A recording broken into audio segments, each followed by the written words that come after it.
बताइए क्या पूछना है आपको। तो पहले क्वेश्चन में क्या पूछना है, ये क्वेश्चन सॉल्व नहीं हुआ। नहीं। So F of X plus H का क्या एक्सपेंशन था आपको याद है। F of A plus H का एक्सपेंशन लिखा था हमने, यस सर, वो तो क्या था। याद है। F A plus F dash A into H plus F double dash A into H square by 2 factorial. इसी बेसिस पे खोलिए इसको, 1 + 1/n क्या बनेगा। F of 1 plus F dash 1 1 by N.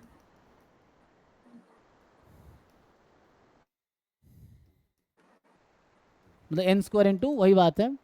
सो यहाँ 1/n का square into 2 factorial and so on. लिख ही देता हूँ, तो यहाँ से बनेगा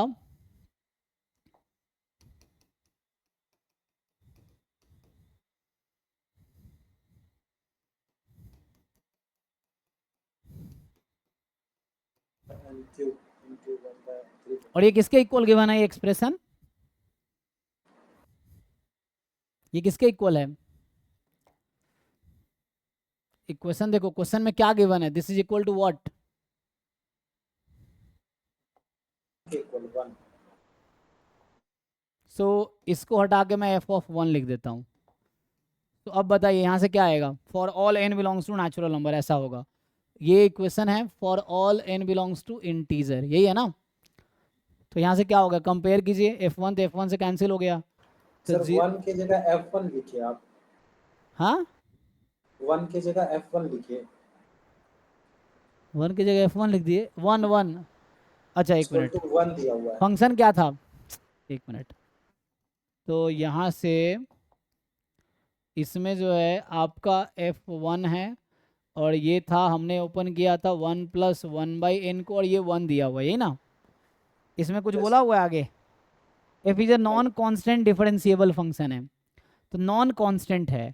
तो यही कह रहा हूँ, यहाँ से क्या होगा, ये और ये इक्वल होगा, तो यहाँ पे जो F1 है वो 1 के इक्वल होगा एक्चुअली, और ये सारी क्वांटिटी जीरो हो जाएगी यहाँ से, क्योंकि ये कांस्टेंट यही है ना, कि वरना यहाँ n होता कहीं ना कहीं। दिस इक्वेशन के पास कितने रूट्स है समझिए, this equation is true for all n belongs to integer, ये हर इंटीजर के लिए ट्रू है। तो इसका मतलब ये जो कांस्टेंट सिर्फ यही कांस्टेंट टर्म है, बाकी सब में n है, and this result will hold चाहे आप n कुछ भी रख लो, एनी इंटीजर। तो इसके पास इन्फिनाइटली मेनी सॉल्यूशन है इस इक्वेशन के पास। तो ऐसा तभी होगा जब एफ डैश 1 0 होगा, एफ डबल डैश 1 0 होगा, एंड आगे सारे पावर 0 होंगे, तो सब आगे 0 होगा, बस ये 1 होगा, बाकी सब 0 होगा। ऐसा तभी हो सकता है, जैसे मैं आपको बोलूं कि एग्जाम्पल के लिए ax² + bx + c = 0 has 5 solutions, समझने के लिए। तो इसका क्या मतलब है बताइए, ये क्या इंप्लाई करेगा इसके मतलब लिए। तो ए को 0 होना पड़ेगा, बी को 0 होना पड़ेगा, सी को 0 होना पड़ेगा। क्वाड्रेटिक के पास मैक्सिमम कितने सॉल्यूशन हो सकते हैं, तो 2। और यहाँ कह रहा हूँ, मैं कह रहा हूँ इसके पास 5 सॉल्यूशन है, इसका क्या मतलब है। मतलब सारे जीरो हैं। तो हाँ ये तो 0 = 0 होना पड़ेगा, या बोलो इसके पास इन्फिनाइट सॉल्यूशन है। अगर मैं लिखूँ this equation has infinite solution, infinite solution, तो ऐसा ही समझिए कि 1 को मैं अगर इधर बुला लूँ, 1 को लेफ्ट साइड बुला लूँ, तो sir F1 mine 1 by N भी तो जीरो हो सकता है। कैसे 0 होगा बताइए। एन जब बहुत लार्ज हो। हाँ तो इक्वल 0 कभी हो सकता है, नहीं, इक्वल टू नहीं, टेंडिंग टू जीरो। फिर तो इक्वल है ना, एग्जैक्टली इक्वल दे रखा है। तो बता रखा 1 इक्वल है इसके, चाहे n कुछ भी ले लो, अगर n को मैं 1 भी ले लेता हूँ तब भी इक्वल है एक्चुअली, 2 लूंगा तब भी इक्वल है, 3 है तब भी। तो n 1 रखिए एक इक्वेशन बनेगी, 2 रखिए दूसरी इक्वेशन बनेगी, 3 रखिए तीसरी इक्वेशन बनेगी, 4 रखिए चौथी इक्वेशन बनेगी, और उसको साइमल्टेनियसली आप सॉल्व कीजिए, तो सॉल्यूशन तभी आएगा।